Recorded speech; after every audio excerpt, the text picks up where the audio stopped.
The wind came down off the San Juan Mountains the way grief comes down on a man who has buried someone he loved. Slow at first, then all at once. It was the night of December 8th, 1883, and the snow had been falling since supper. Not heavy, not the kind of snow that makes a man worry, just steady, the kind that settles on a windowsill and builds itself into something quiet and patient while the town of Red Mountain slept beneath it. Sima Koskinen did not sleep. She stood at the crooked window of the boarding house she had purchased 7 months before, and she watched the snow fall across the rust-colored mountains, and she listened. She was 41 years old. Her husband had been dead 11 months. She had $11 left in a tin box beneath her bed, and two children sleeping on straw ticks behind her, and a stove that drafted poorly, and firewood that would not last the winter, no matter how carefully she counted each log. She listened because something in the mountain had changed. The first avalanche came at midnight. It was not a sound so much as a pressure, a deep rolling thunder that rose up out of the slopes above the railroad tracks and moved through the valley like the breath of something enormous turning over in its sleep. The window pane shivered against her cheek. A tin cup on the shelf above the stove rattled once and went still. The second came 11 minutes later. The third came just before 2 in the morning, and by then Seema had stopped counting.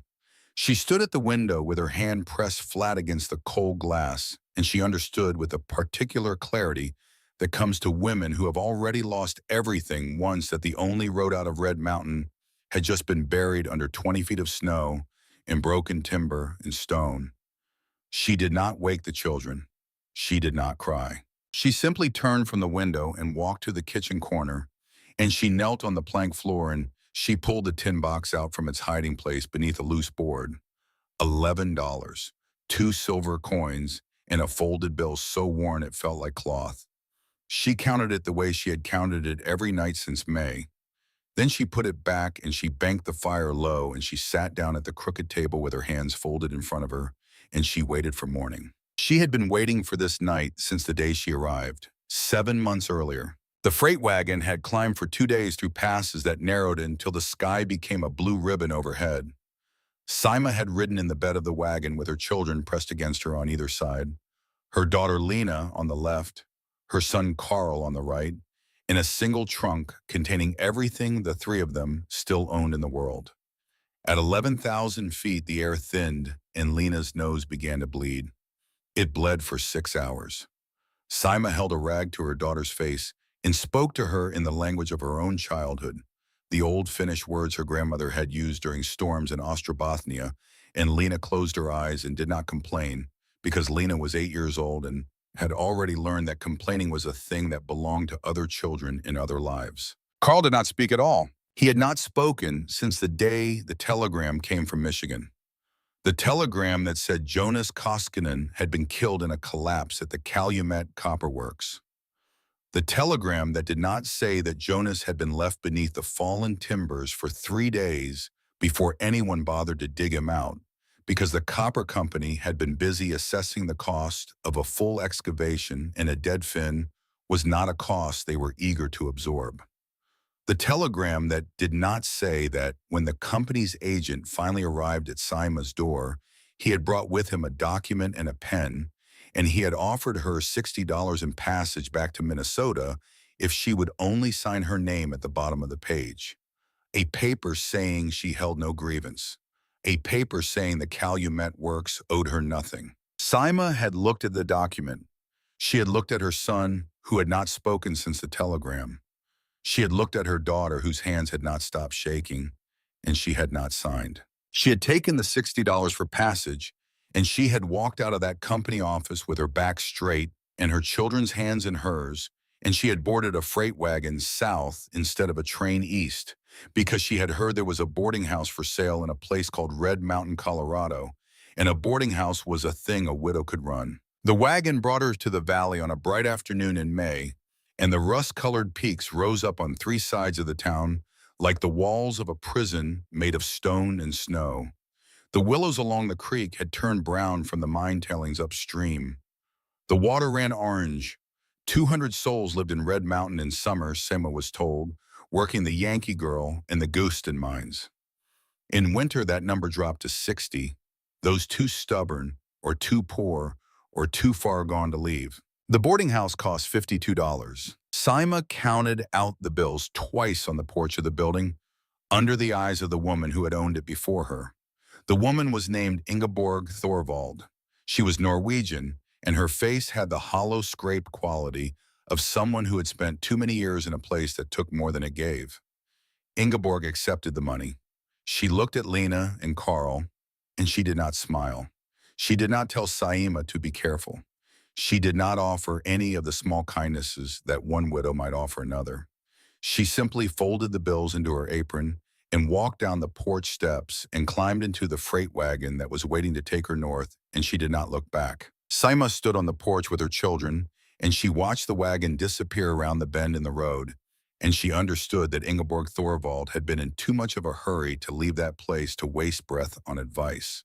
The building measured 16 feet by 24. It contained 6 cots for boarders, a cook stove with a cracked firebox, and a lean-to kitchen attached to the back wall where Saima and the children would sleep on straw ticks. The roof leaked in 2 places. The door hung crooked in its frame, leaving a gap at the bottom where the wind whistled through, carrying flakes of snow, even in late spring. There was no root cellar, no wood shed, no privy, only a 3-sided shelter over a hole that the previous owner had mentioned in passing would need to be moved in September. Saima had $15 left. Flour cost $4 per 100 pounds at the general store. Bacon was 60 cents a pound. Coffee, when it could be had, was $1.25. She stood in the doorway of the boarding house on her first evening in Red Mountain, and she did the arithmetic in her head, and she understood immediately that $15 would not be enough. She calculated what 6 boarders at $3 a week would earn, and she understood that she needed boarders to survive, but could not feed boarders without money, and could not earn money without boarders. The mathematics of her situation formed a closed loop with no exit. She put the children to bed on the straw ticks. She walked out the back door of the lean-to and stood in the long spring twilight, and she looked at the land around the boarding house. She saw a marshy flat where snowmelt had pooled into a shallow pond. She saw cattails growing thick at the water's edge, their brown seed heads standing like sentries against the dying light. She saw stinging nettles along the creek bank, where the tailings had not poisoned the soil. She saw lodgepole pines on the slopes above, straight and dense, their inner bark sleeping beneath the rough outer layers. She saw food. She saw food the way her grandmother had taught her to see it in the long winters of Ostrobothnia, where the poor did not survive by buying their way through the cold, but by knowing what the land gave for free. Osmankami, her grandmother, had called the cattails, the plant that could be eaten from root to tip season after season without ever planting a seed. Nokonen, the nettles, more iron than spinach, more protein than most beans. Petulepa, the bark bread that had kept the people of her country alive through famines that killed tens of thousands. Saima stood in the twilight, and she felt something that was not hope exactly, but was older than hope and more durable. She felt memory. The next morning, she walked into the general store of Thaddeus Wexler, and she asked for credit. Wexler was 55 years old. He had operated the store for 15 winters, and he had the lean, deliberate face of a man who had watched a great many people die in Red Mountain and had learned to feel very little about it. He stood behind his counter, arranging cans on a shelf, and he studied Saima the way a man might study a lame horse. "Finish," he said. It was not a question. "Yes." "Your husband worked copper?" "Yes." "Coppermen."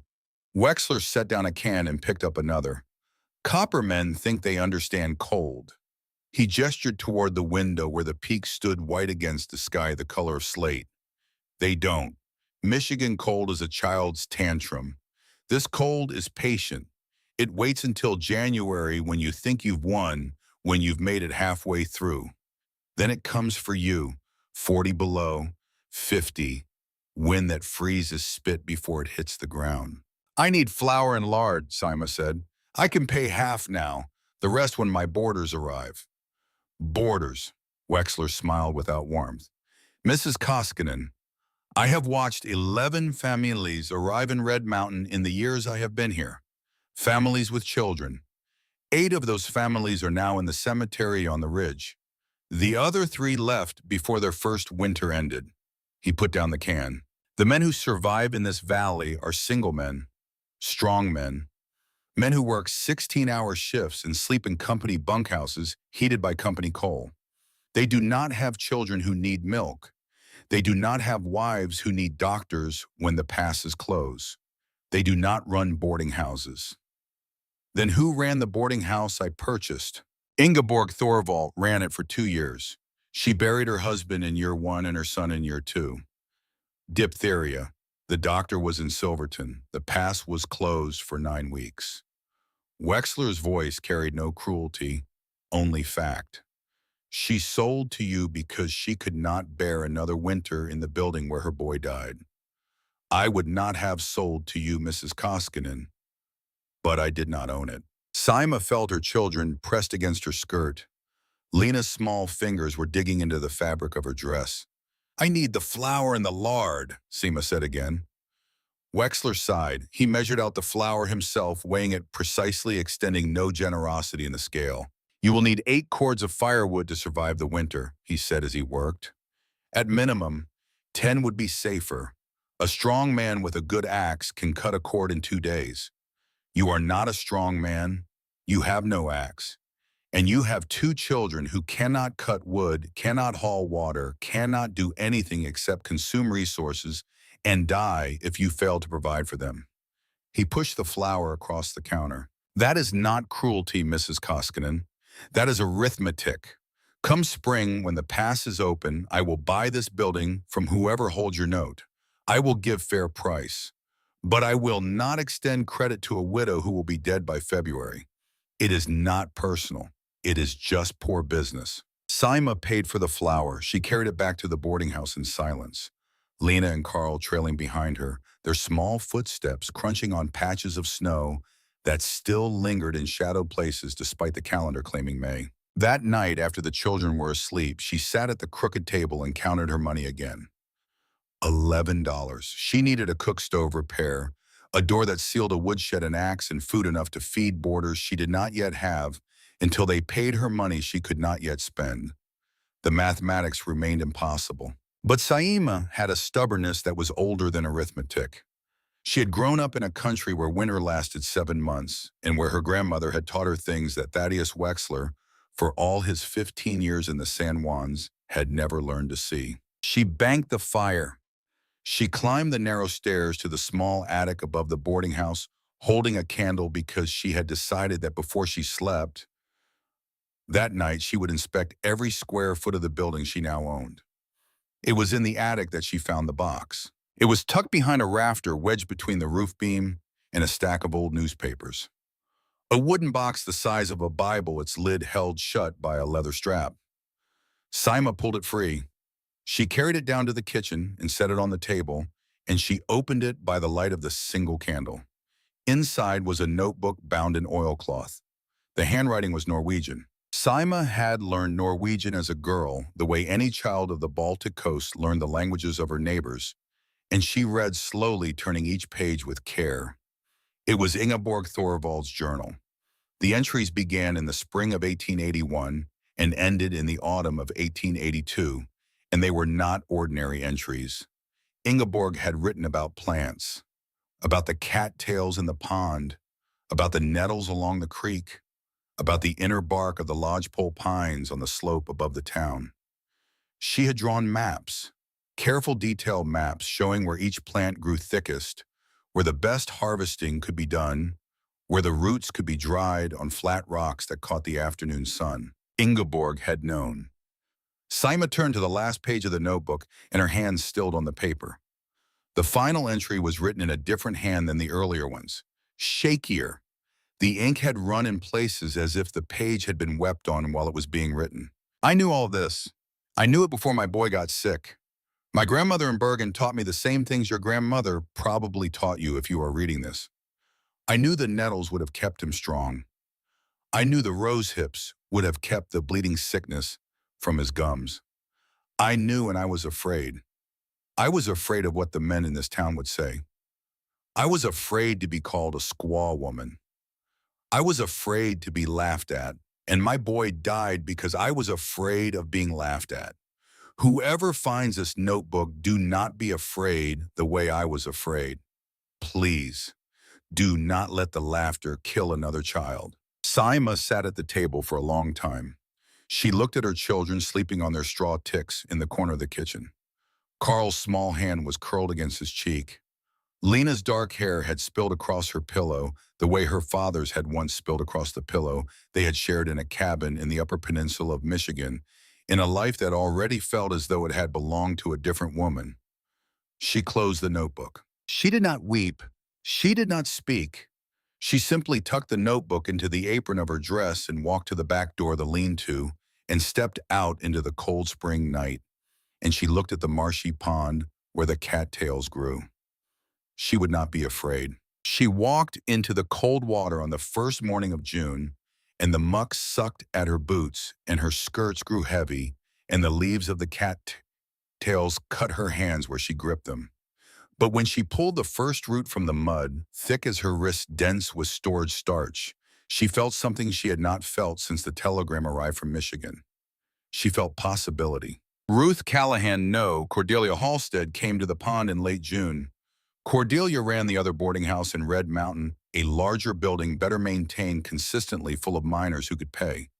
She was American-born, practical and not unkind, and she had helped Saima repair the cook stove in exchange for 2 days of laundry work.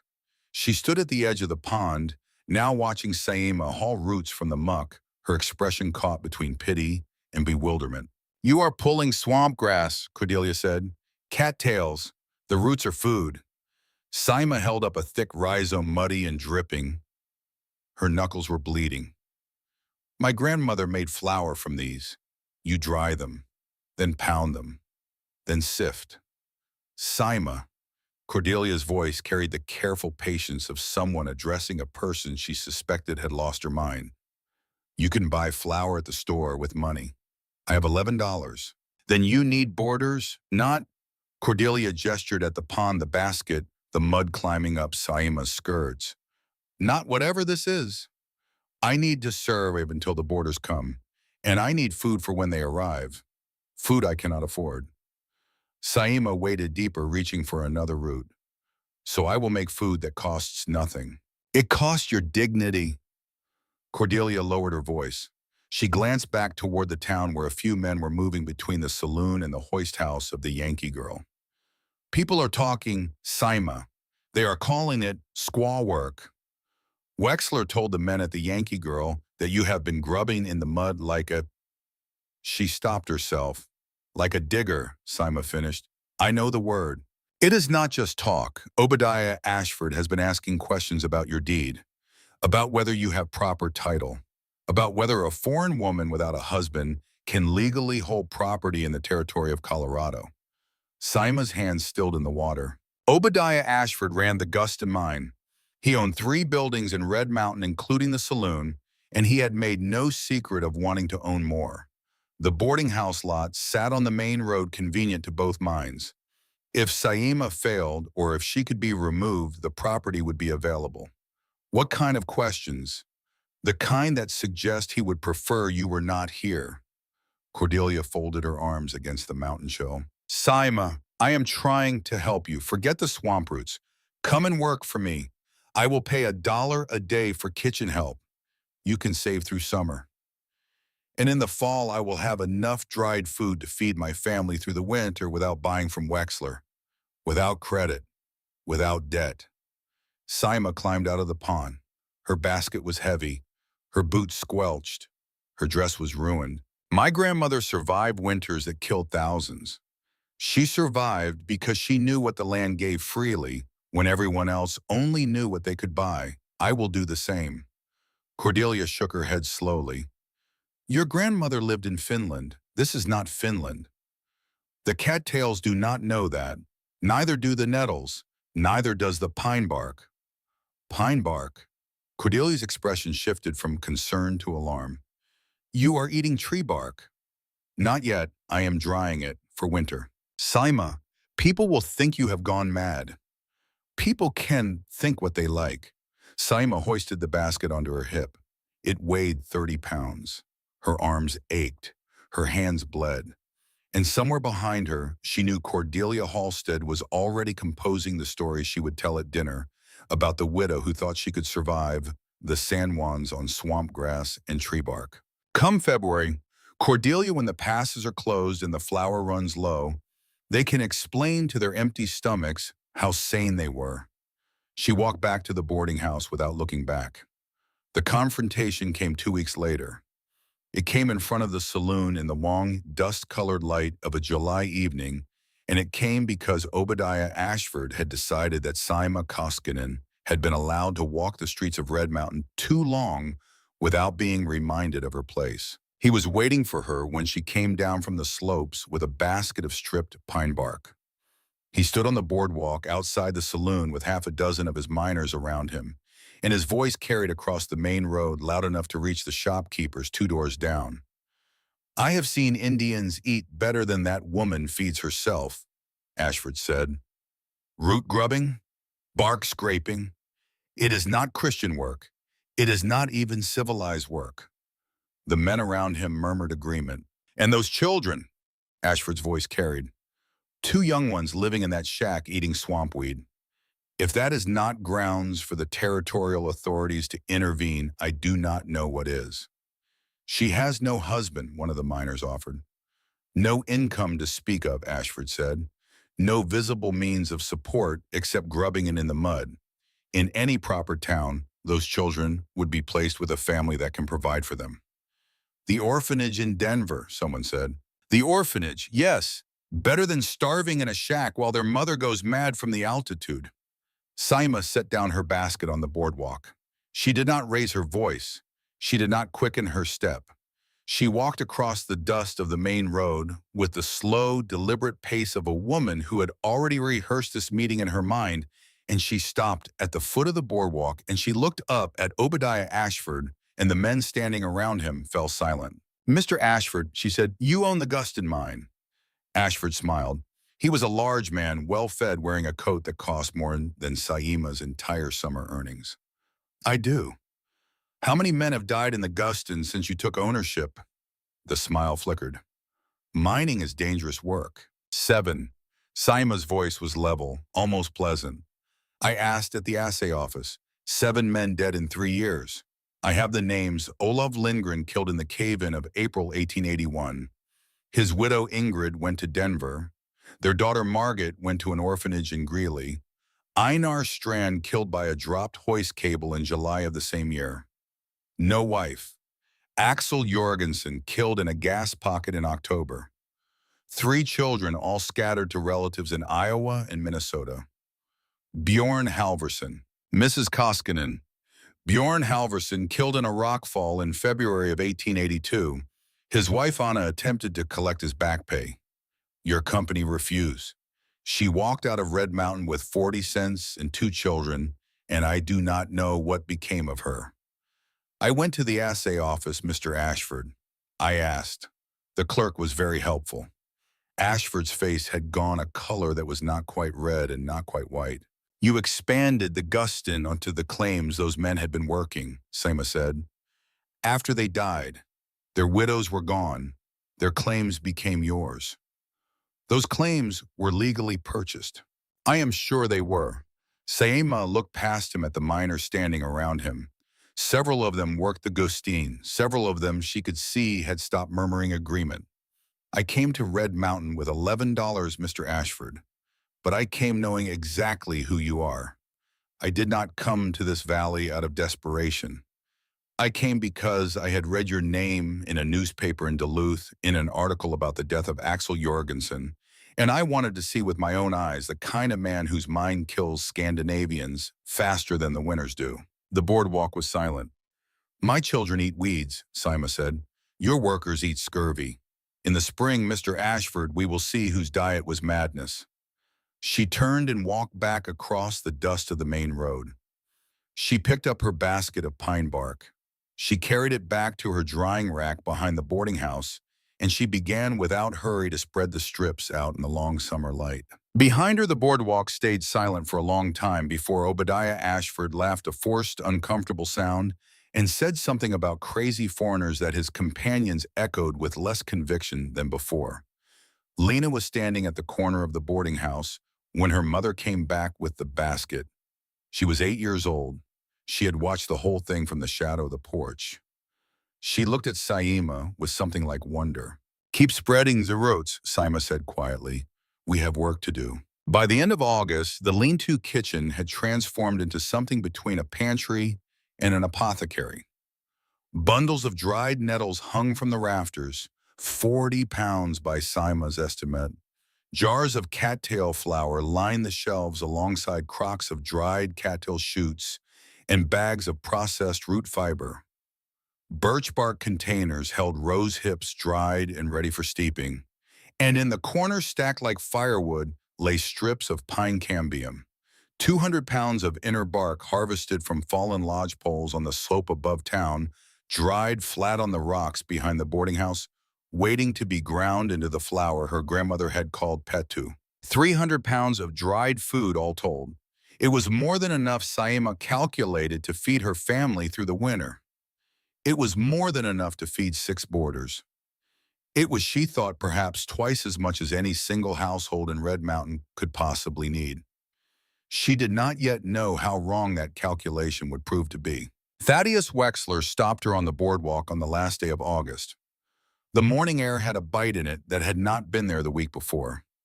The aspens on the slopes above the town were beginning to turn. "The supply wagons are running later than usual this year," he said. "I have been told to expect the last one in early November instead of mid-month." Saima nodded. "The winter is coming early," Wexler said. "The old signs are all wrong this year. The elk came down off the high meadows 3 weeks before they should have. The ravens are flying low. The willows went yellow a month ahead of schedule." He paused. He was looking at her the way a man looks at a woman he has already mentally buried. "I do not know what the winter will do, Mrs. Koskinen, but I know it will not be an ordinary one." "No," Saima said. "I do not believe it will." She walked back to the boarding house. Carl was sitting on the porch steps when she came up the path. He had not spoken since the telegram from Michigan. 11 months of silence. He sat on the porch with a small fistful of dried rose hips in his palm, and he was turning them over, examining them the way a jeweler might examine stones. Saima sat down beside him. She did not speak. After a long moment, Carl closed his fingers around the rose hips and leaned his small head against his mother's arm, and the two of them sat on the porch of the boarding house and watched the first breath of autumn move through the rust-colored peaks of the San Juan Mountains. Somewhere very far away, the mountain was already preparing what it would do in December. And Saima Koskinen, 41 years old, widow of a copper miner, mother of 2, possessor of 300 pounds of dried plant food and 4 cords of firewood she had not yet bought, sat on her porch in the dying light and understood with the calm and terrible certainty of a woman who had read a dead woman's notebook in the attic of her own house that the winter was coming for all of them, and that she alone among the 60 souls who would be left in Red Mountain when the snow closed the passes was not afraid. The first storm came on the 7th of September, 3 weeks earlier than any winter storm had come to Red Mountain in the 15 years Thaddeus Wexler had kept his store. It dropped 18 inches of snow in 36 hours, and it pulled the temperature from 50 degrees to 19 between sundown and midnight, and it announced to every living soul in the valley that the calendar was no longer in charge of the weather. Saima Koskinen had spent the previous week weatherproofing the boarding house, rags stuffed in the gaps around the door, oiled paper tacked over the windows, a barrier of pine boughs piled against the north wall to break the wind. She had worked from dawn to full dark each day, and by the evening of the 6th of September, she had told herself, standing in the small main room with her hands on her hips and her back aching, that the building was as ready as she could make it. She was wrong about the cook stove. The firebox had been cracked when she bought the house. Cordelia Halstead's patch job in June had held through the summer, when the stove had only been asked to bake bread and heat soup. But on the first night of the September storm, with the temperature outside falling and the wind driving snow through every seam of the building. Saima stoked the stove higher than she ever had, and the crack in the firebox opened. She saw the orange line of it at 3 in the morning. A thin glowing slit along the side of the stove, bleeding heat into the air above the flame, and drafting cold air through the gap beneath the door. The stove was burning twice the fuel to produce half the warmth. Lena was shivering beneath 3 blankets.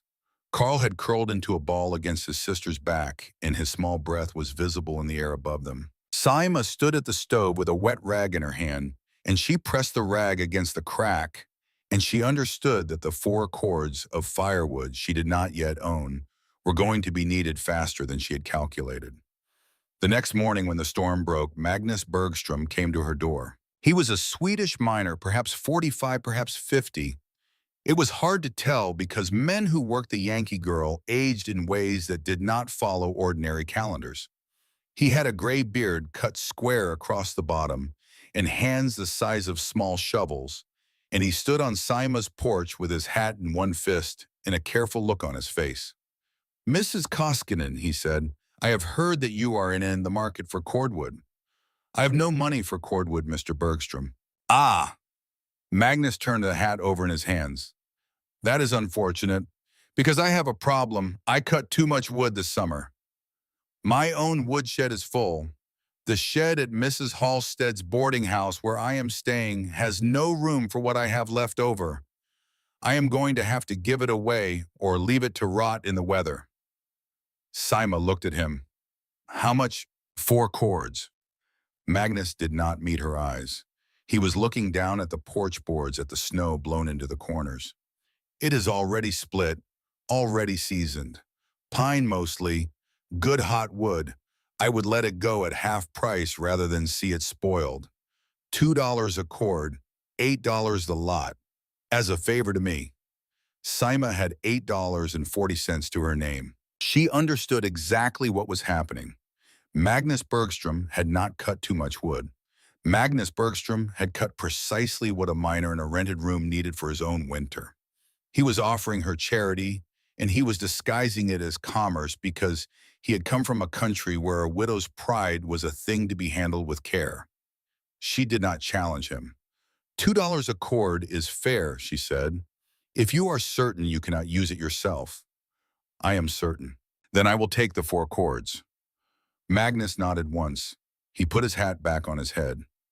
He did not look up until he was walking down the path toward the street, and then he paused at the gate and turned, and he said something in Swedish softly that Saima's Finnish ear caught just enough of to understand.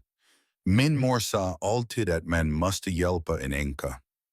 My mother always said you must help a widow. The wood was stacked in her new shed by that afternoon. The shed was a thing Saima had built herself with Lena holding the board steady and Carl watching in silence over 3 weeks of August evenings.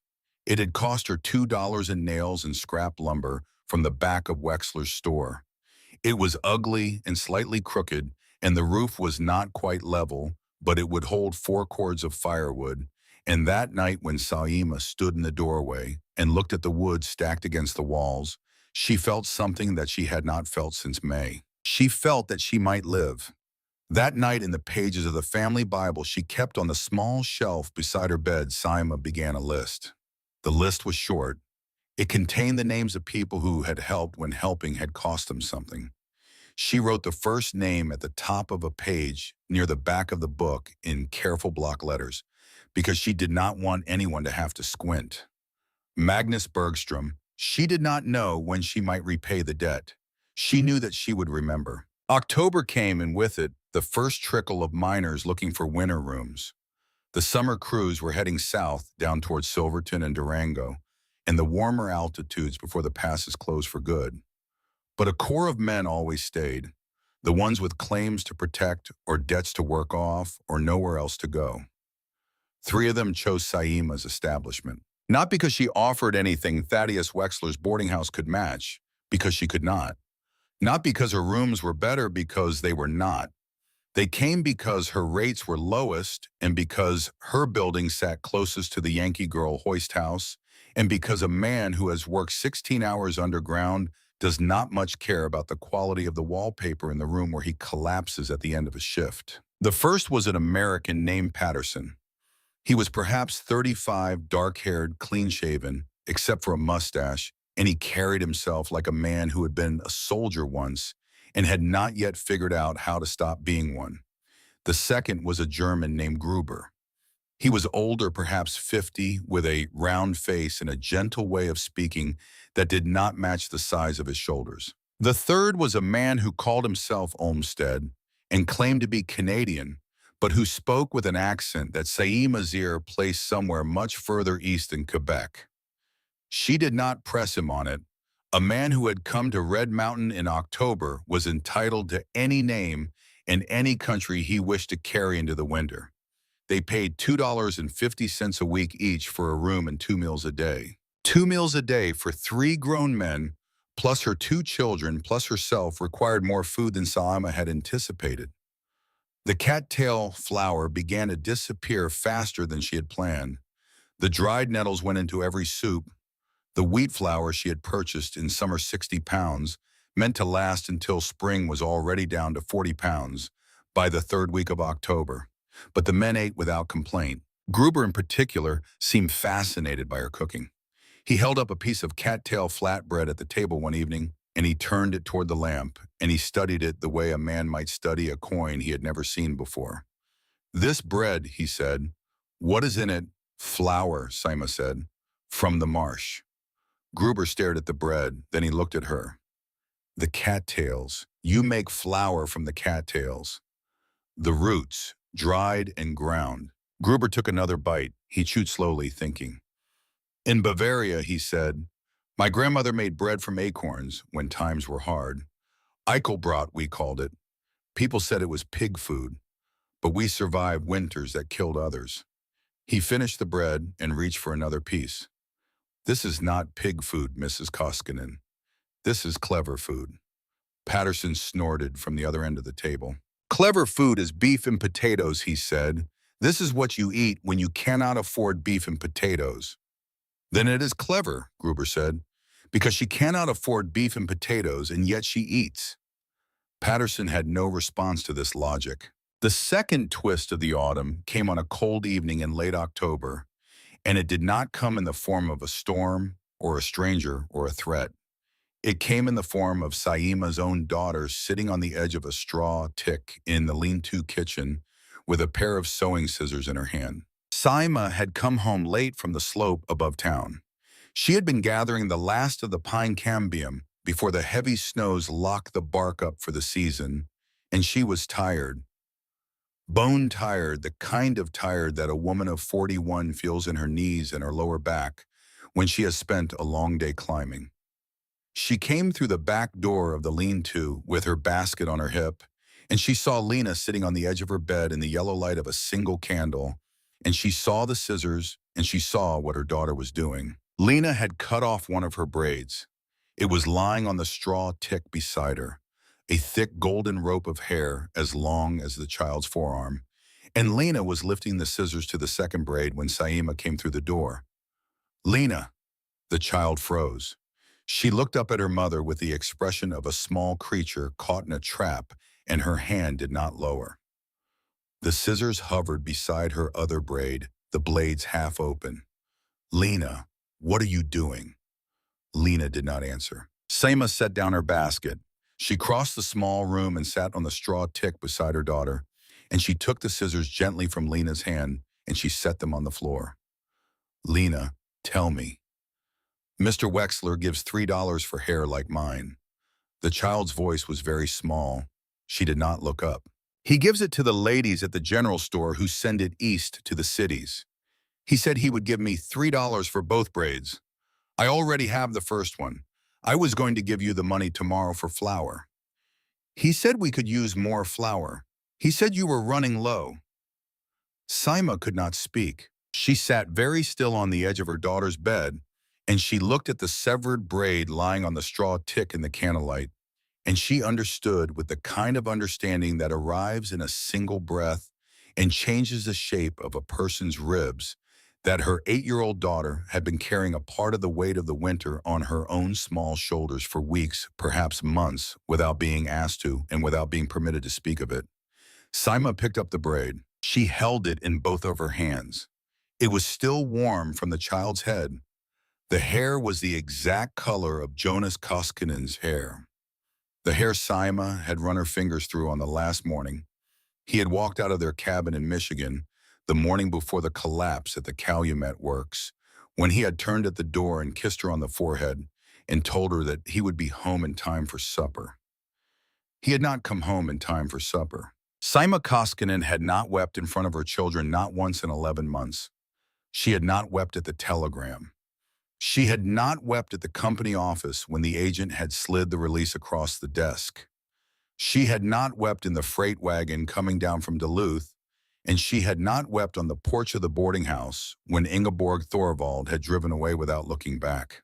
She had not wept in the cattail pond or on the slopes above town or at the table in the attic where she had read Ingeborg's notebook by the light of a candle. She wept now. She wept with her daughter's braid held in both of her hands, and Lena began to cry too.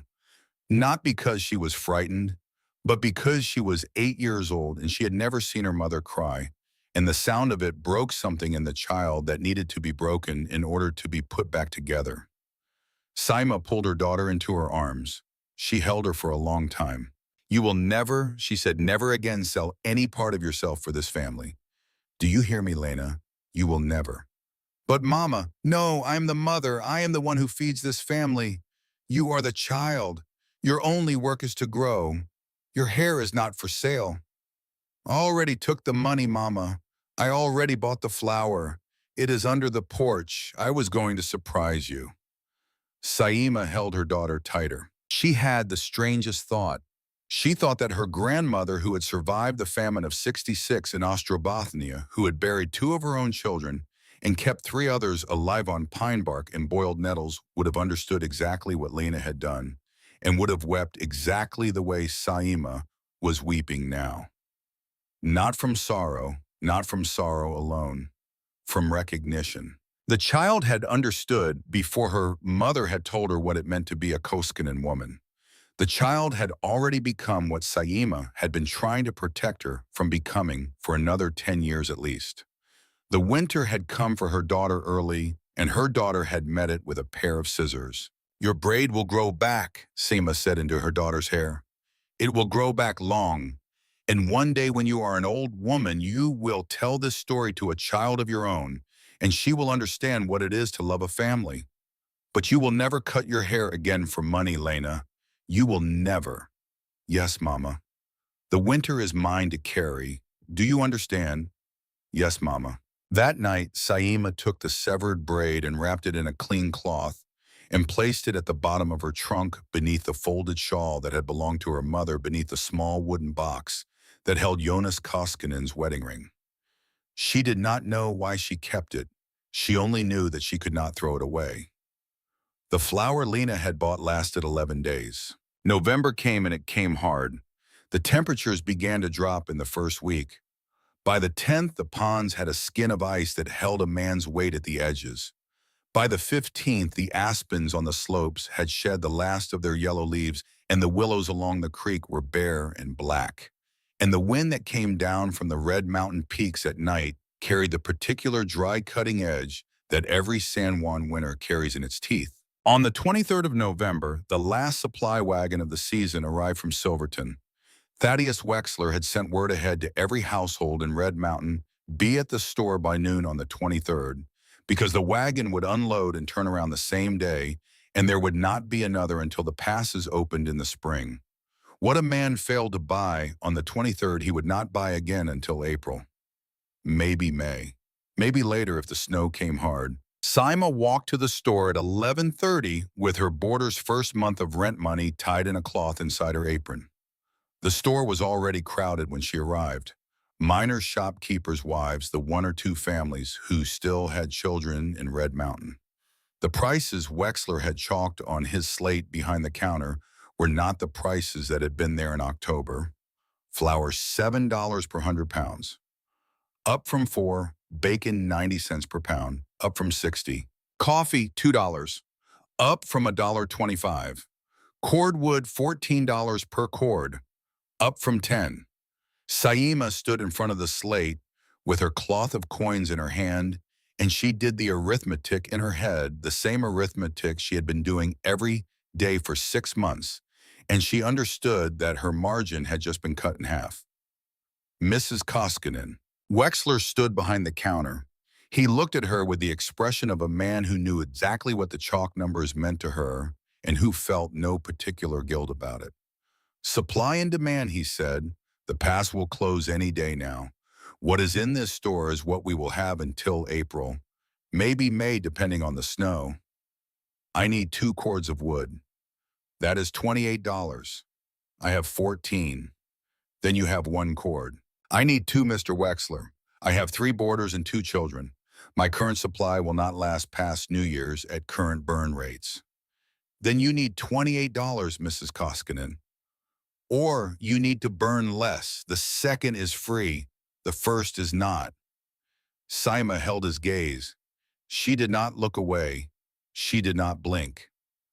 I can pay 14 now, the rest by January. I will work it off. Cooking, cleaning, whatever you need. I have a wife for cooking and cleaning. Then I will pay in food. I have dried provisions, cattail flour, nettles, rose hips that prevent the bleeding sickness. Food you cannot buy in any store because no store sells it. Wexler laughed. It was not a cruel laugh. It was the laugh of a man who had heard a genuinely absurd proposition from someone he had already written off. Swamp weed and tree bark, he said. Mrs. Koskinen, I have eaten well all my life. I do not intend to start eating poverty food now. It is not poverty food, it is survival food. My wife could walk out the door of this store right now and find 10 women eager to do whatever work you are offering in exchange for real money. Money that buys real food. Wexler turned to arrange stock on a shelf. $28 for 2 cords, Mrs. Koskinen. When you have it, come back. Saima left the store with 1 cord of wood. She walked back to the boarding house through 6 inches of fresh snow, the wind cutting through her coat, the mathematics of her situation forming the same closed loop it had formed in May. 1 cord short of surviving winter. No money to buy it, no way to earn the money fast enough, and the temperature still dropping. The storm began on the evening of the 7th of December. It was not the worst storm Saima had ever seen. The winds were strong but not exceptional, 50 miles an hour, perhaps 60 in gusts. The snow fell heavily but not catastrophically. 2 feet in the first day, another 18 inches on the second. By Red Mountain standards, it was an ordinary early winter storm, the kind that buried buildings to their windowsills and kept everyone indoors for 3 or 4 days until the digging out could begin. But this storm carried something ordinary storms did not. It carried the mountain with it. Somewhere in the late hours of the night of December 8th, while Saima Koskinen stood at the crooked window of the boarding house with her hand pressed against the glass, the combination of heavy fresh snow and high wind created slabs on the steep slopes above the Denver and Rio Grande tracks. 3 of those slabs released within a few hours of each other. They buried the rails under 20 feet of debris in 3 separate locations along the approach to the San Juan Basin. Saima heard all 3 of them. She did not yet know on that night what she had heard. She knew only that something had changed. Patterson brought the news on the 11th of December. He had walked the 1.5 miles from the Yankee Girl hoist house through snow that was waist-deep in places. He came through the door of the boarding house with ice in his beard and his coat frozen stiff across his shoulders, and he stood on the small rag rug inside the door and did not take off his boots because he knew he would not be staying long enough to make it worth the warming. The railroad's gone, he said. Saima was at the cook stove stirring a pot of nettle soup. Her hand did not stop moving. How gone? Completely blocked. 3 slides, the telegraph operator says. 20 feet of debris at each. They have not been able to send a train since the 9th. Patterson's voice was flat. The DNRG are saying weeks, maybe a month, maybe more if it keeps snowing. Gruber stood up from the table. Olmsted did not move. How long is longer? Gruber said. Depends on the weather. If we get another storm, they will lose whatever ground they gained. Could be February, could be March. Patterson paused. He looked at Sima. Could be spring, Mrs. Koskinen. It could be spring before anything gets through. I will not lie to you. Sima set down her spoon. How much food is in town? Wexler says he has supplies for 90 days. Maybe more if people ration. And wood. Patterson exchanged a look with Gruber. Wood is going to be a problem. Half the buildings in town do not have enough to last till February. Including this one, Sima said. The room fell silent. The fire crackled in the stove. Outside, the wind was rising again, carrying a second storm in behind the first. Including this one, Sima repeated. I have 1.5 cords left. At our current burn rate that lasts 3 weeks. Maybe 4 if we freeze during the day and only heat at night. We can burn furniture, Olmsted offered. It was the first thing he had said all morning. We can burn furniture. We can also burn the building itself, plank by plank, starting with the lean-to kitchen. That would add perhaps another 2 weeks. Sima's voice was very level. Or we can do what my grandmother did when the fuel ran low and the winter ran long. What is that? Gruber said. Burn less, eat more. The body makes its own heat when it is fed enough. Sima turned from the stove. She looked at the 3 men who had chosen her boarding house because it was cheapest and closest to the mine, and who had now become something she had not planned for. Gentlemen, in 6 weeks, people in Red Mountain will start dying, not from avalanches, not from mine accidents, from hunger and cold and the bleeding sickness that comes from eating nothing but salt pork and flour. I have 300 pounds of dried food that no one in this town would eat if you paid them. Food that prevents that sickness, food that provides heat, food that I spent every day of this summer preparing while people called me mad. She ladled the soup into 4 bowls. She set them on the table.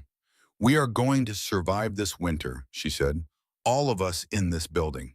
When the pass opens in spring, we are going to walk out of here healthy while others are carried out dead. I need you to trust me. I need you to eat what I cook. And I need you not to complain when the fire dies down and the blankets get thin. Patterson looked at the soup. He looked at Gruber. He looked at the window where the snow was drifting past the glass, piling higher with each passing hour. He picked up his spoon. I have eaten worse in worse places, he said, and I have trusted people I liked less. He took a bite, then another. His expression shifted from skepticism to something more difficult to read. It's good, he admitted. It shouldn't be good, but it's good. Gruber was already eating. Olmsted, after a moment, followed. But Patterson had not told them everything. He had saved the worst for last, and he waited until the soup was gone and the bowls were empty before he set his spoon down and looked at Sima across the table. There is one more thing, Mrs. Koskinen. Yes. 3 men tried to walk out over the pass on the morning of the 9th, before anyone knew the railroad was blocked. They were trying to get to Silverton to file claims before some other men filed first. Go on. The search party came back this morning. They found 2 of them in a draw about 4 miles above the summit, frozen. They had not made it a third of the way. The room was silent. And the third, no sign. The search party has given up. Sima closed her eyes. She had not known any of the 3 men by name. She did not need to. She knew what it meant that 3 men had tried to walk out and 2 had been found frozen, and the third had simply been swallowed by the mountain. It meant that the walking option was finished. It meant that every soul in Red Mountain was now sealed in the valley with whatever food and wood they already possessed, and nothing more would be coming in, and nothing living would be going out until the snow released them. It meant that 63 people were now entirely dependent on Thaddeus Wexler's store and Sima's cellar. The first reckoning with Wexler's store came on the 15th of December. The crowd in front of the general store that morning was not large, but it was tense, and the tension had a particular quality that Sima recognized from the years she had spent as a girl watching her father's village starve through the winter of 1866.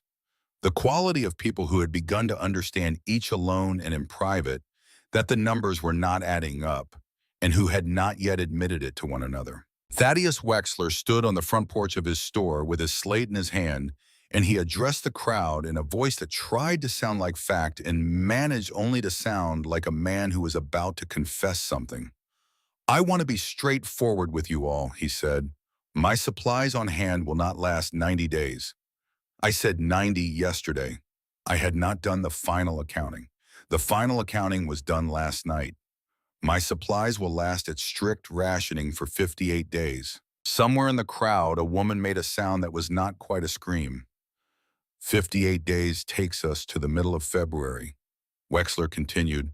"The railroad crews estimate a minimum of 6 weeks to clear the avalanche debris, assuming no further slides.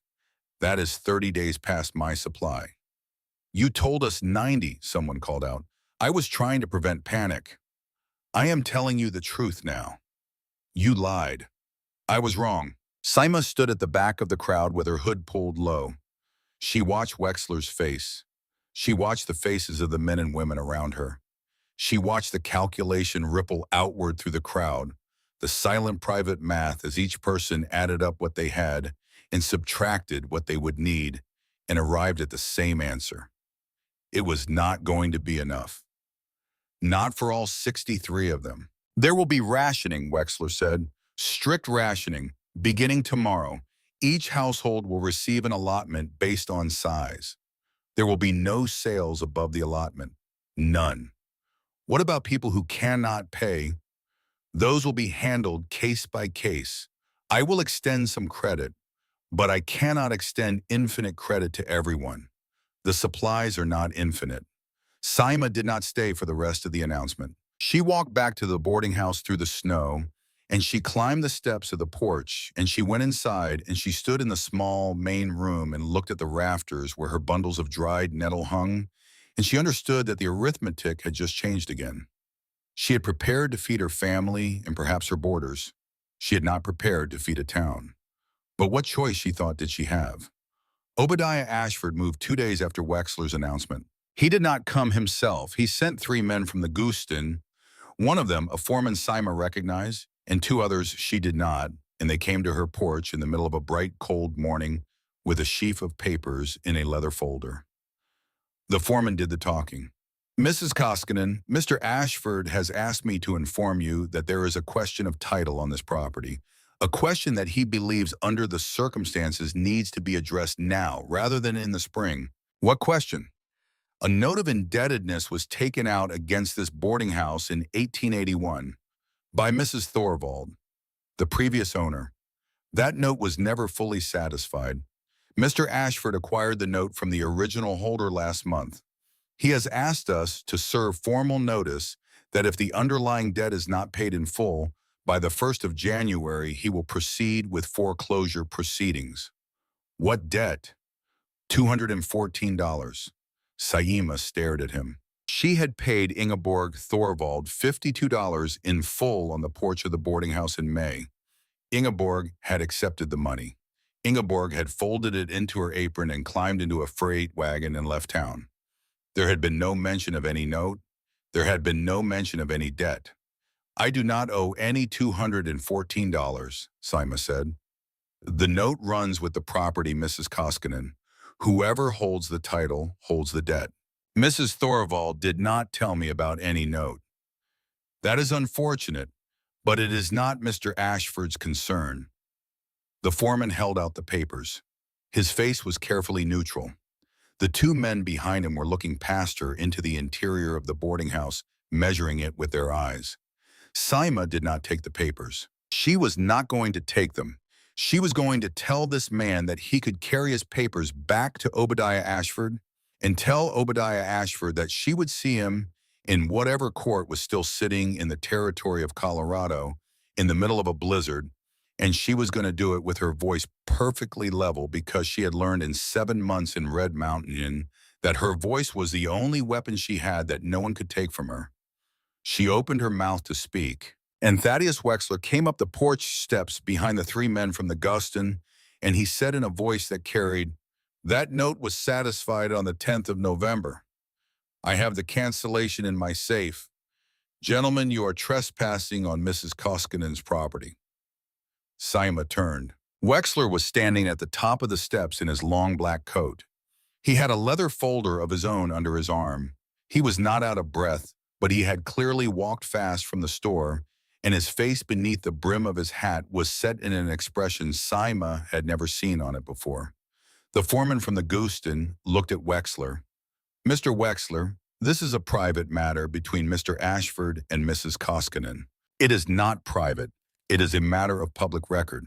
The note on this property was purchased from Mrs. Thorvald's estate on the 10th of November at face value plus 10% interest.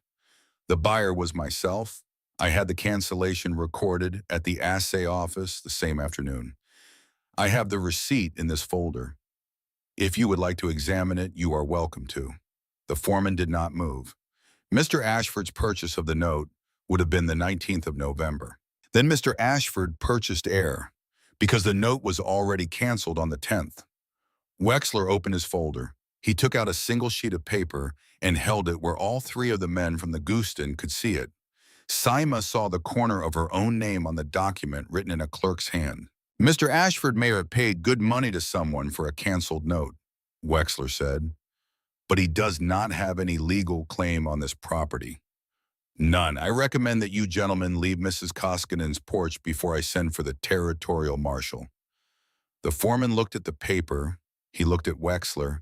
He looked at Saima. The two men behind him shifted their weight.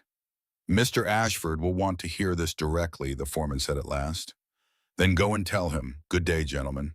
The three of them walked down the porch steps and out through the snow to the main road, and they did not look back. Saima stood in the doorway of her boarding house with her hand on the frame and her legs were shaking. She had not realized until that moment how frightened she had been.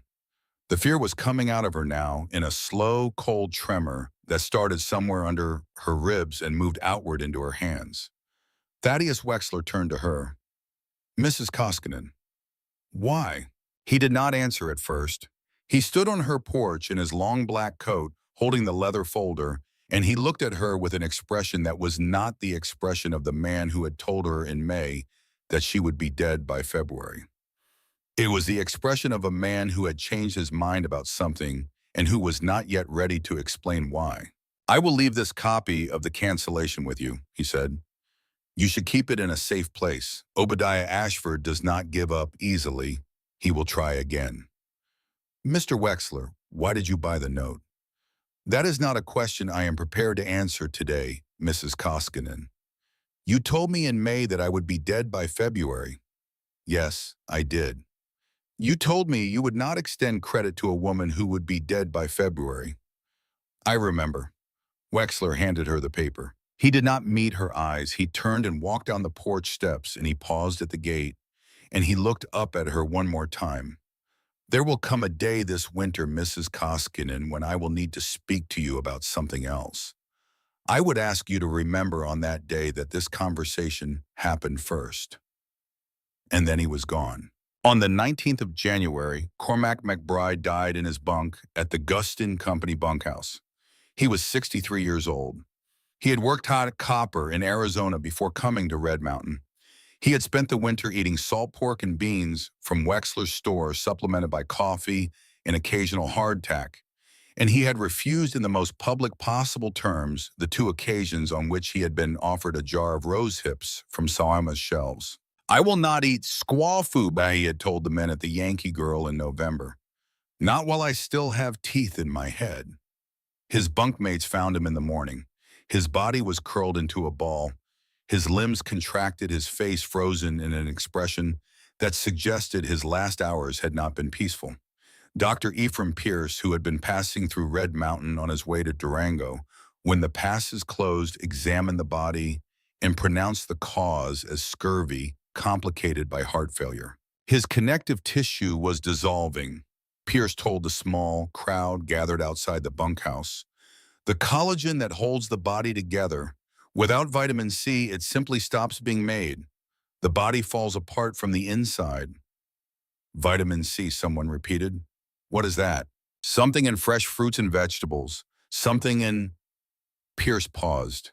He looked at Saima, who had come with the others when the news of the death had spread through town. Something in rose hips and nettles, and probably half the things Mrs. Koskinen has been drying all summer. The crowd turned to look at her. The expressions varied: curiosity, skepticism, and in a few faces, the dawning horror of people who had refused her food and were now watching their own gums bleed. McBride would not eat her weeds, someone said. Said he would rather die than eat like a squaw. He got his wish, another voice replied. The words hung in the frozen air. No one laughed. Saima stood at the edge of the crowd with her hood pulled low and her hands folded inside her coat, and she looked at the bunkhouse where Cormac McBride's body lay, and she understood that the winter had just taken its first man, and that it was only January. The line began forming before dawn on the 4th of January. Saima did not hear it at first. The wind was high that morning, carrying a fine dry snow across the valley in long horizontal sheets, and the sound of boots on her porch steps was lost in the general groan of the weather. She was at the cook stove stirring a pot of water and dried nettle for the morning meal, and Lena was at the small table slicing the last of a cattail flatbread into even portions for the boarders. It was Carl who noticed. The boy had been standing at the window as he often did now, watching the snow fall across the main road. He had not spoken in 9 months. He had not spoken since the morning the telegram from Michigan had been read aloud at his grandmother's kitchen table in Duluth, and he had watched his mother's face go very still, and he had understood without being told that his father was never coming through a door again. He had understood, and something in the understanding had taken the words out of him and put them somewhere his mother could not reach. But Carl watched the world. He tugged at Saima's skirt. He pointed at the window. Saima turned from the stove. She walked to the window. She looked out at her porch. There were 11 of them. They stood in the thin gray light of the not yet morning, their faces gaunt beneath their hoods, their shoulders hunched against the wind. Several had wrapped scarves around their mouths. Saima knew why. She had seen the same thing on the faces of the people in her grandmother's village in the winter of '67.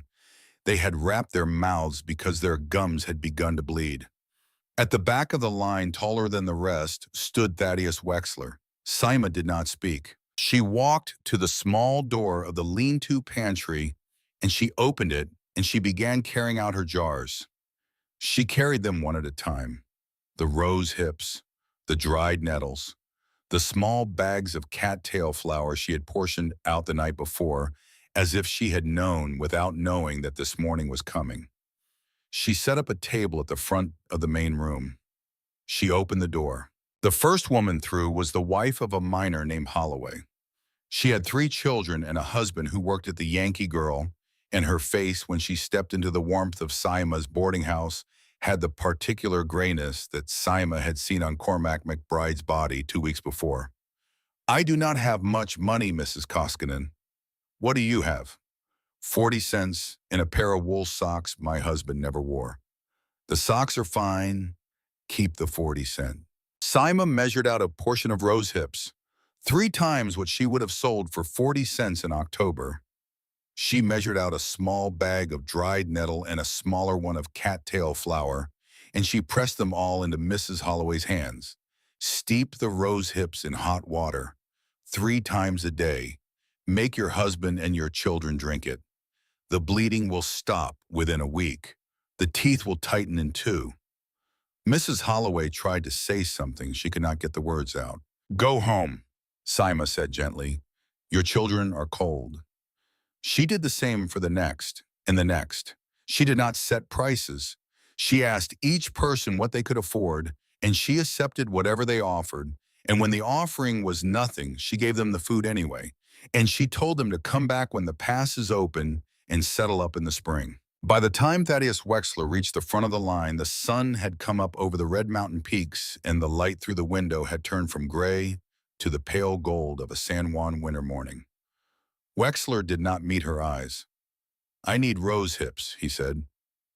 For my wife, her gums have started. I know about the gums. I know you do. I have known for 3 weeks. Saima measured out a generous portion of the dried rose hips, far more than she had given anyone else.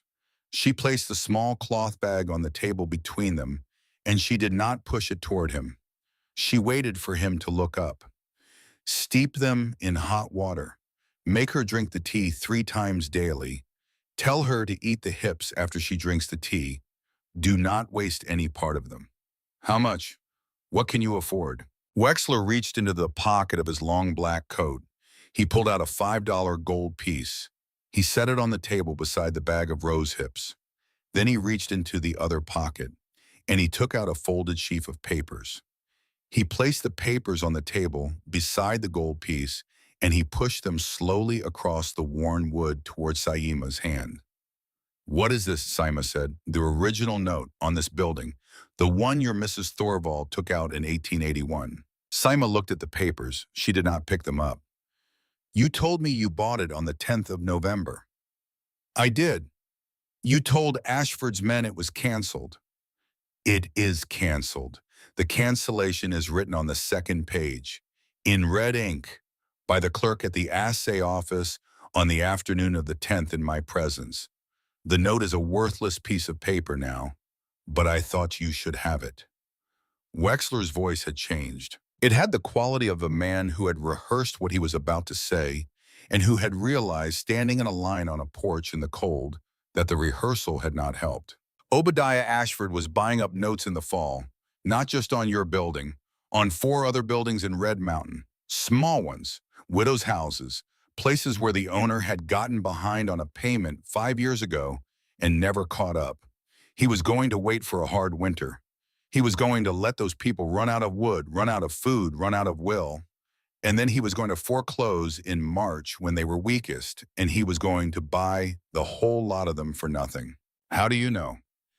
Because he came to me in October and asked me to hold the paper, because Ashford does not like to have his name on foreclosure documents. He likes to have a respectable merchant as the front man. He asked me to hold the notes on all 5 properties and foreclose in the spring, and he would pay me a percentage. And did you? Wexler was silent for a long moment. I did, Mrs. Koskinen. I held 4 of them.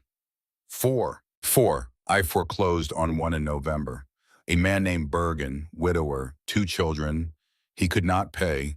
I took his house. He and the children are now in the Guston bunkhouse on Ashford's charity. I held the other 3, and I was prepared to foreclose on them in the spring. Saima's hand went very still on the edge of the table. In the 5th note, she said, the 5th was yours. Why was mine different? Because on the 7th of November, 2 days before I was supposed to take possession of Bergen's property, my wife Margaret began to bleed from her gums. Wexler looked at his hands. She showed me in the morning. The blood on her pillow. She was afraid. She thought it was consumption. I thought it was consumption. I sent for Pierce, who was still in town. Pierce told me it was not consumption. Pierce told me it was scurvy, and he told me that there was one household in Red Mountain that had the medicine for it, and it was the household of the widow I had told in May that she would be dead by February. He looked up. I did not buy your note to protect you, Mrs. Koskinen. I bought your note because I was ashamed. I had been prepared to put 3 more widows out of their homes, and I was going to profit from it. And my own wife was dying, and the only person in this town who could save her was a woman I had been trying to starve out. Saima did not speak. I canceled your note on the 10th because I could not look at my wife over the breakfast table with your name on a piece of paper in my safe. I canceled the other 3 notes last week. I did not tell those families. They do not know that I was ever going to take their houses. I would prefer that they never know. Mr. Wexler, I am not asking for forgiveness, Mrs. Koskinen. I am not a man who asks for forgiveness. I am asking you to take the rose hips and to save my wife and to accept this paper, which is the only piece of my shame I know how to give you. The other widows I cannot make it up to. Not really. I can only stop doing what I was going to do. Saima looked at the papers on the table. She looked at the gold piece. She looked at the man standing across the worn wood from her at 55 in his long black coat, holding his hat in his hands like a penitent at a church door. Take the rose hips, Mr. Wexler. Will you take the paper? I will take the paper. Thank you. I am not doing it for you. I am doing it because I do not want Ashford to ever have any claim on this house or on my children after I am gone. The paper is for my daughter. She will inherit it one day. She will never know what it meant. That is how I would like it. Yes. Wexler picked up the bag of rose hips. He held it against his chest with both hands the way a man might hold something fragile. I will not forget this, Mrs. Koskinen. No, you will not. He walked out of the boarding house into the pale gold light of the morning. Lena, who had been watching from the corner of the main room, came quietly to the table and picked up the folded papers. She looked at them in her small hands, and then she looked at her mother. What are these, Mama? They are nothing, Lena. They are a piece of paper that used to mean something and does not anymore. Should I burn them? Saima almost smiled. No, we will put them in the Bible, next to Mr. Bergstrom's name. A family keeps its papers, Lena, even the ones that do not mean anything anymore, especially those. The second death came 4 days after Cormac McBride. The third and fourth came within a week of each other. By the 1st of February, Red Mountain had buried 6 people in the frozen ground above town, and all 6 of them were men, and all 6 of them had refused Saima Koskinen's provisions. 2 were miners from the Gustan, 3 were from the Yankee Girl. The 6th was a man named Harris, who had owned a small livery stable and had told Wexler in public in October that he would sooner feed his horses pine bark than eat it himself. The cemetery on the ridge, the one Thaddeus Wexler had mentioned to Saima on her first day in Red Mountain, the one that had held 8 families before the winter of '83, had its 6 new mounds of frozen earth. The graves had to be blasted out of the ground with black powder because the soil had frozen too deep to dig. Each burial took 3 men an entire day, and still the railroad remained blocked. The Denver and Rio Grande had sent crews 3 times. 3 times fresh slides had buried their progress. The mountains Saima thought were not finished with Red Mountain. The snow kept falling, the wind kept blowing. The passes remained sealed as effectively as if some older, colder power had decided that no one would leave or enter the valley until it was ready. Saima's stores dwindled. 300 pounds of dried food had seemed like an enormous surplus in August.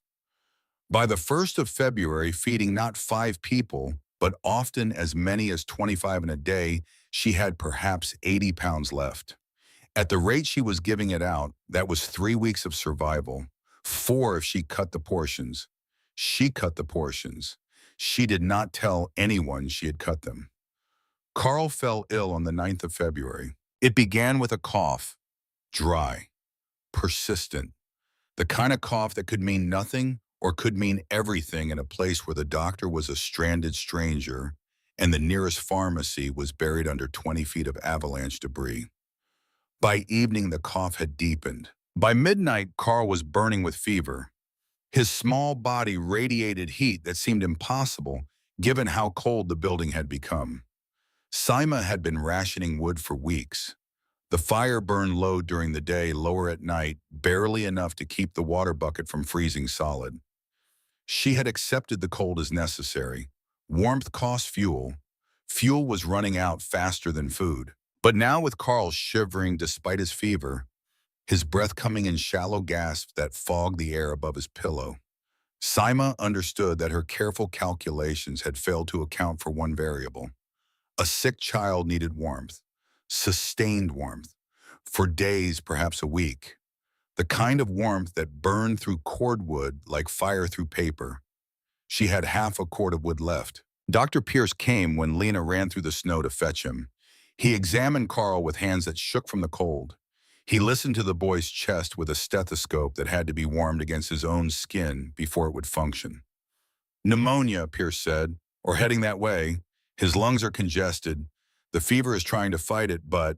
He looked around the room, at the thin fire, at the frost creeping up the interior walls, at the layers of blankets on the children's bed that were not quite enough.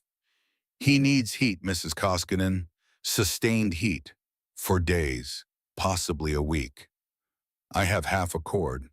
That is not enough. I know. Pierce stood.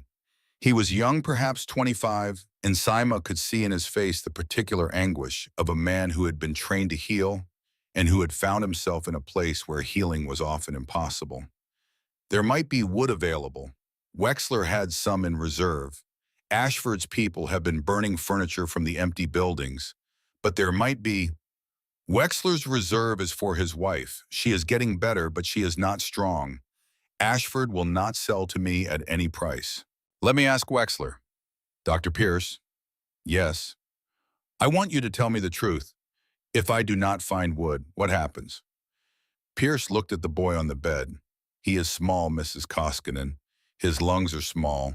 If the fever does not break and the cold gets into his chest, he will not last more than a few days. Thank you. I will go to Wexler. Go to Wexler, but do not promise him anything on my behalf. I will not be indebted to that man, not after what he told me in the fall. Pierce nodded. He pulled on his coat. He paused at the door. Mrs. Koskinen, keep him warm with what you have, and pray that his body is stronger than the disease. Sometimes that is all we have. He left. The door closed. A gust of cold air swept through the main room, setting the thin fire guttering in the stove. Lena, who had been standing at the corner of the bed, looked at her mother. Mama, what do we do? Saima did not answer at first. She looked at Carl, at his flushed face, at the breathing that was not quite breathing, at the Bon who had not spoken in 9 months, and who now could not speak because he was too weak, and she thought about her grandmother, who had buried 2 sons in the winter of '66 because there had not been enough wood to keep them warm, and who had told her once long ago in the kitchen of a small farmhouse in Ostrobothnia that a woman does what she must do and weeps later. Saima looked at the lean-to kitchen. 16 feet by 24 feet, pine boards, rough-hewn beams, a roof that had once leaked and that she had patched with tar and with prayer in August. A building she had paid $52 for in May. Lena, she said, go and get me the axe. Mama, go now. Lena went.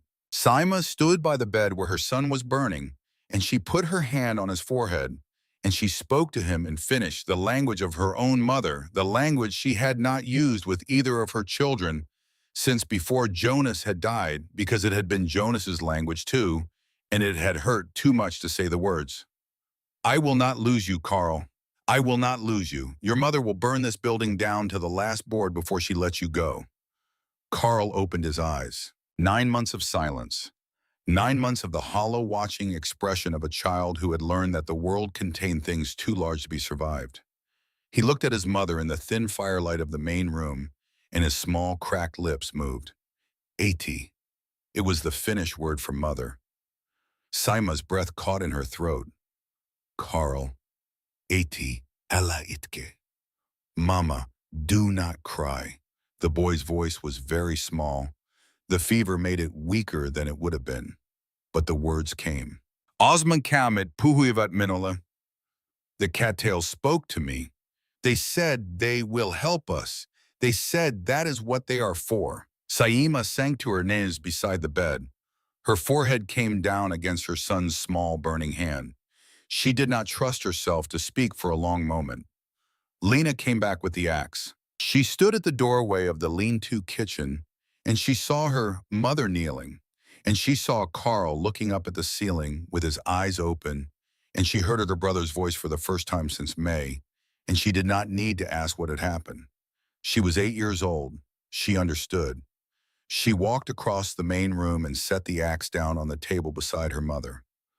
Mama, tell me what to do. Saima lifted her head. She did not wipe her face. Go and wake Mr. Patterson and Mr. Gruber and Mr. Olmsted. Tell them I need every man who is sleeping in this house awake in the main room in 5 minutes. Yes, Mama. And Lena. Yes. Tell them to bring the wedges from the woodshed and anything else that will pry a nail. She picked up the axe. She walked to the lean-to kitchen, and she looked at the wall she had reinforced herself in August. At the rafters, she had straightened with her own hands. At the door, she had hung to keep the weather out of her son's sleeping place. She raised the axe. She brought it down on the first board. The dismantling took a day and a night and a day. Sima worked without sleeping. Patterson worked beside her. Gruber worked beside her. Olmsted, who had said almost nothing all winter, worked in silence with a crowbar and a hammer. And together the four of them took the lean-to kitchen down board by board, nail by nail, with a precision that was almost tender. They took only what they needed. They took only what would burn clean. Pine boards went into the stove one at a time through that first long night, and the fire grew and the temperature in the main room rose above 50 degrees for the first time in 6 weeks, and Carl's fever broke on the morning of the 11th. It returned that evening. It broke again on the morning of the 12th. The pneumonia was fighting and his body was fighting back, and the outcome remained uncertain through the 13th and the 14th and into the 15th. But the fire did not die. The boards of the lean-to kitchen fed it for 3 days. And when the kitchen was gone and the heat was still needed, Gruber, who had grown up in the mountains of Bavaria, stood at the north wall of the main room and put his hand on it and said something in German to himself, and then turned to Saima. "Mrs. Koskinen, the wind comes from the north." "Yes, yes. If we pack snow against the wall, 3 feet thick, tight, it will insulate better than the boards did." "Snow melts. Not if the inside temperature is below the outside temperature, and not if the snow is packed. The Eskimos build houses from snow. Whole houses. I read about it once." Patterson looked up from the fire. "We are not Eskimos, Gruber. We are also not dead. I would like to keep it that way." They worked through the night of the 15th. By morning, the north wall of the boarding house was buried beneath 3 feet of hard-packed snow, and the wind that had been whistling through the seams of the building went silent against that wall, and the temperature inside rose another 5 degrees. Carl sat up on the morning of the 18th. He asked in Finnish if there was any of his mother's bread left. Saima brought him a piece of cattail flatbread on a tin plate. She sat on the edge of the bed and watched him eat it. He chewed slowly with the careful attention of a child who had forgotten what food tasted like. He finished the piece and asked for another. "Mama, I had a dream." "Yes. I dreamed I was in the pond. The water was warm. The cattails were talking to me." "What did they say, Carl?" The boy considered the question with the gravity of a 5-year-old who had been very sick and knew it. "They said thank you for eating them. They said that is what they are for." Saima did not trust herself to answer. She kissed her son on the forehead. She took the empty plate back to the stove. She stood at the stove with her back to the bed, and she pressed the heel of her palm against her mouth, and she did not make a sound. Outside, the wind was rising again. But inside the building, the fire was burning, and the boy was eating, and Lena was sitting beside her brother reading to him from the family Bible in the careful, slow voice of a child who had practiced. The man on snowshoes arrived on the afternoon of the 23rd of February. He had come from Silverton in 3 days. He was a DNRG section foreman named Casey, and he carried a telegram in an oilcloth pouch tied to his belt. And he stood in the main street of Red Mountain and announced in a voice that could be heard from one end of town to the other that the railroad crews had finally broken through, that the first supply train would reach the valley by the end of the week, that the winter of 1883 was at last over. Saima heard the news from Patterson. She walked out onto her porch in the pale, bright light of a late February morning, and she stood with her hand on the post, and she looked down the main street of Red Mountain, and she watched the town come back to life the way a body comes back to life after a long fever. People emerged from buildings that had been closed for weeks. They moved slowly. They moved like creatures that had forgotten what it felt like to stand in sunlight without being cold. 57 of them. 6 had not made it. Thaddeus Wexler emerged from the general store. Margaret Wexler was walking beside him.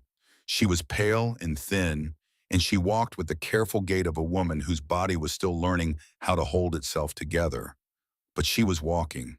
Her gums had stopped bleeding 3 weeks before. Her teeth had stayed in her head.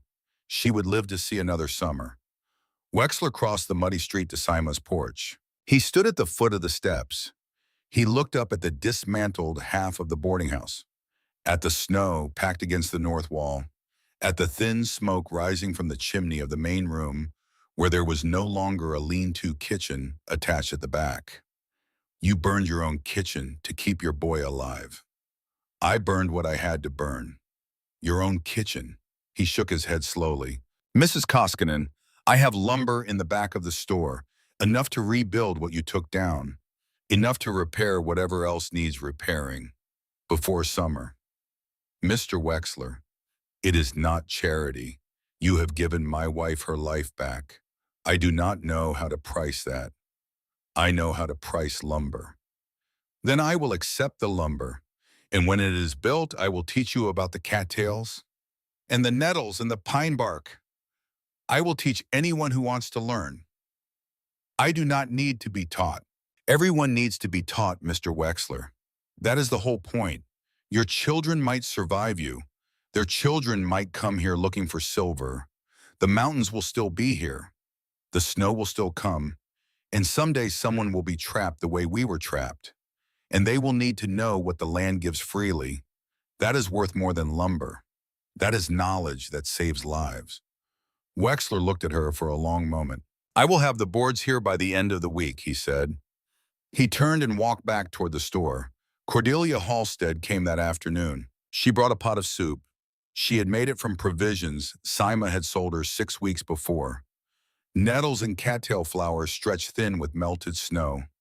It was poor soup by any ordinary reckoning, but Cordelia had seasoned it with something, and the smell of it was almost pleasant. And when she set the pot on Sima's table and sat down across from her, she did not pretend to be there for any reason other than the one she had come with. I called your food squaw work in June. I told you it was not dignified. I remember. I was wrong. Yes, dignity did not save Cormac McBride. Pride did not save him. Your weeds saved everyone who swallowed their pride long enough to eat them. Cordelia looked at the walls, at the packed snow visible through a small gap, at the thin light filtering through the oiled paper. How many of us would have died if you had not been here, Sima? Sima had done the arithmetic in her head a dozen times during the long nights. 20, perhaps more. It is hard to know. 20 people alive because of swamp grass and tree bark. Because of knowledge. The plants are everywhere, Cordelia. The knowledge is what is rare. Cordelia finished her soup in silence. When she rose to leave, she paused at the door. I want to learn. In summer when the cattails come back.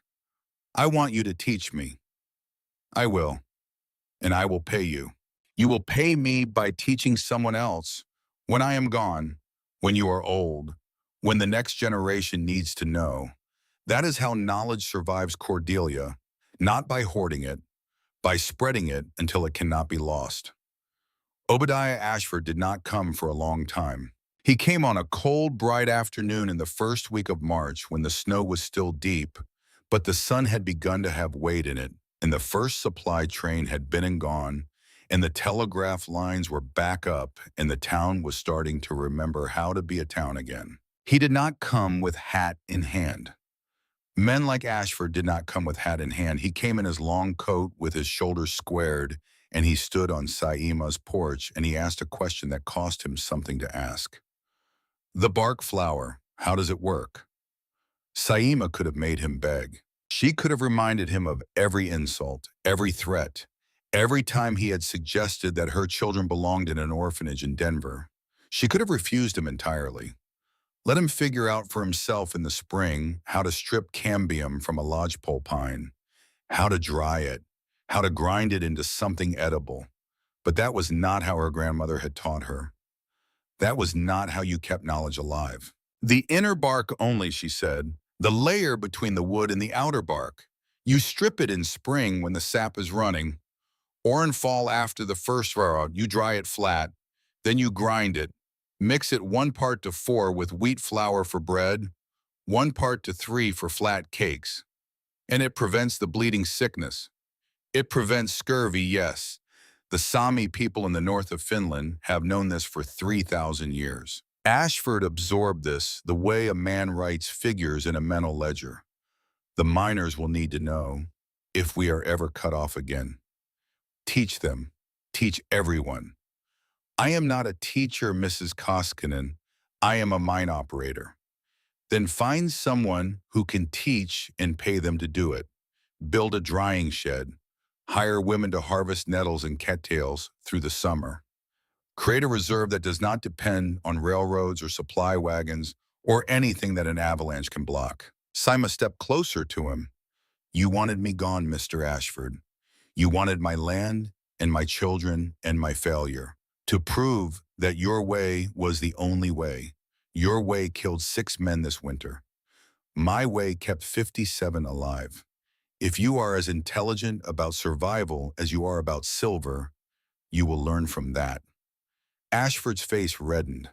For a moment, Sima thought he would turn and leave and retreat into the comfortable armor of his pride. Instead, he took his hat off. He held it in front of him. I will build the drying shed, he said.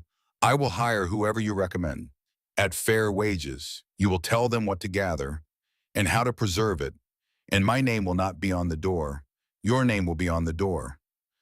I do not need my name on a door, Mr. Ashford. I need your name on the door so that the men who come to work for the Guston in 10 years will know who built the thing that is keeping them alive. Sima said nothing. Ashford looked at his hat. Then he looked up at her and his voice changed. Mrs. Koskinen, there is something else. Something I did not know when you came here in May, and which I did not learn until last week, when the mail came through on the first train. Yes. Your husband, Jonas Koskinen. I knew him. Sima's hand tightened on the porch railing. Where? The Calumet Works, Upper Peninsula, Michigan, the winter of 1879. I was 28 years old. I was a shift boss. I had been in copper for 4 years.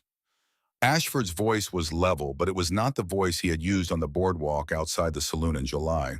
There was a small collapse in a drift on the west face in January of that year. Nothing like what killed him. A single beam. I was underneath it when it went. Your husband pulled me out. He got his hands under my shoulders and he dragged me clear of the second section of the drift, which came down 30 seconds later. If he had been a slower man, I would have died in that mine in 79. I would not be standing on this porch. I would not own the Guston. My children would not exist. Sima did not speak. She could not speak. I did not know when you arrived in May that you were his widow. I did not know until last week. Pierce mentioned your husband's name to me in passing. He had heard Patterson use it at the bunkhouse. I asked Pierce to repeat it. I asked him to be certain. You did not know. I did not know. If I had known, I would not have sent my men to your porch in December with a forged note. I would not have stood on the boardwalk in July and said the things I said. I owe Jonas Koskinen a debt that I cannot repay. Not to him, because he is dead. And I have been an unworthy man with his life for the 5 years I have had it. Ashford looked down at his hat. I do not ask you to forgive me, Mrs. Koskinen. I know how little I have earned that. I am telling you because I owe him that. He should have been told. I am telling his widow because his widow is the person who is owed the telling. Sima was silent for a long time. The wind moved across the porch. The late winter sun caught the rust-colored peaks above the town and turned them briefly gold, and the town below them moved about its slow business of returning to life. You will build a drying shed, Mr. Ashford. Yes. You will pay the workers what they are worth, not what you think they will accept. Yes. And you will never, for as long as you live, make another widow in this valley wonder whether her husband's death is something you have already profited from. No, I will not. Then we are done, Mr. Ashford. You can go. Ashford put on his hat. He turned. He walked down the porch steps and down the path and out into the muddy road. And he did not look back. Sima stood on the porch a long time after he was gone. On the 1st of April, the mail from Michigan arrived in the second supply train of the spring. It contained a letter from a lawyer in Houghton County. The letter explained that the Calumet and Hecla Mining Company, under pressure from a class action brought on behalf of the widows and orphans of the 1883 collapse, had agreed to a settlement. Each widow was entitled to $500 plus back wages owed to her husband at the time of his death. The total for Saima Koskinen came to $547.18. A bank draft was enclosed. $547. Saima sat at her crooked table with the letter in one hand and the draft in the other. She could leave. She could take the money and board the next train out of Red Mountain. She could go to Denver. She could go home to Duluth. She could go to the Finnish community in Hancock in the Upper Peninsula, where Jonas's people still lived, where Lena and Carl would grow up among cousins who spoke their father's language, in a town that was not a mining camp at 11,000 feet, in a country where the nearest doctor was not 9 weeks' walk through avalanche country. She could leave. She read the letter twice. Then she put on her coat and she put on her boots and she walked up the ridge above town to the cemetery where 6 mounds of new earth had appeared that winter. And she stood in front of the grave of Cormac McBride and she did not speak. She stood for a long time. She walked back down the ridge in the late afternoon light. When she came through the door of the boarding house, Lena looked up from her sewing, and Carl looked up from where he was playing on the floor with a small wooden horse that Gruber had carved for him out of a piece of lean-to kitchen board. "Mama, what did the letter say?" "It said that the company has finally paid us what they owed your father, $500. $500. Yes. Are we going home, Mama?" Saima looked at her daughter, at the braid that was growing back already past her shoulders, at the face that had begun in the last month to look less like the face of a small old woman and more like the face of an 8-year-old child. She looked at Carl. The boy was moving the wooden horse across the floorboards. He was making small sounds with it. A child's sounds, the sounds of a boy who had remembered how to play after a very long winter of forgetting. "We are home, Lena," Saima said. 11 years later, in the autumn of 1895, Saima Koskinen was buried on the ridge above Red Mountain in the cemetery she had first seen on her first morning in the valley. She was 53 years old. She had operated her boarding house for 12 full winters. She had taught 14 women to harvest cattails, 11 to preserve nettle, and 7 to grind pine bark into flour. The drying shed that Obadiah Ashford had built in the spring of 1884 was still in operation at her death. It had never been empty. Red Mountain had never again lost a citizen to scurvy. Her gravestone was small. It carried 5 lines. Saima Koskinen, 1842 to 1895. Widow of Jonas, mother of Lena and Carl, she fed the hungry. Lena Koskinen became a school teacher in Durango, Colorado. She married a railroad clerk named Edvard Lahti in 1899 and had 3 daughters, each of whom was taught by their grandmother's recipes to make flatbread from the roots of the cattail and tea from the fruit of the wild rose. Lena lived to be 84. She died in 1959. Her braid, which her mother had wrapped in cloth and placed in the trunk beneath the shawl, and the wedding ring in the autumn of 1883, was buried with her at her own request. Carl Koskinen became a mining engineer. He devoted his career to the improvement of safety conditions in hard rock mines across the American West. He designed 3 different ventilation systems, 2 roof support innovations, and a warning system for gas pockets that saved an estimated 4,000 lives over the course of the 20th century. He never spoke publicly about his mother. He spoke about her rarely to his own children and only in Finnish. In the autumn of 1940, when Carl was 62 years old, he took a train from Denver to what remained of Red Mountain. The mines had closed. The town was mostly empty.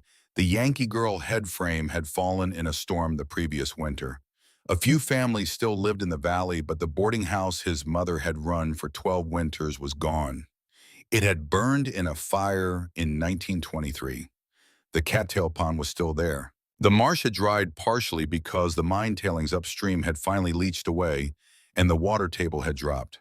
But the cattails still grew in what remained of the shallow water. Their brown seed heads stood up in the late autumn light the way they had stood on the first evening his mother had arrived in the valley with $11 and two children and no way forward. Carl Koskinen stood at the edge of the pond for a long time. He was an old man, his back ached. His eyes had begun to give him trouble. He knelt slowly in the dry mud at the edge of the water, and he reached down and picked up a handful of the cold earth. He held it in his palm. He spoke one word in the language of his mother, the language he had refused to speak for 9 months in the winter of his 5th year, the language that had come back to him in a fever on the 10th of February, 1884, in a small boarding house with no kitchen on a mountain road in Colorado. He said, "Kiitos," thank you.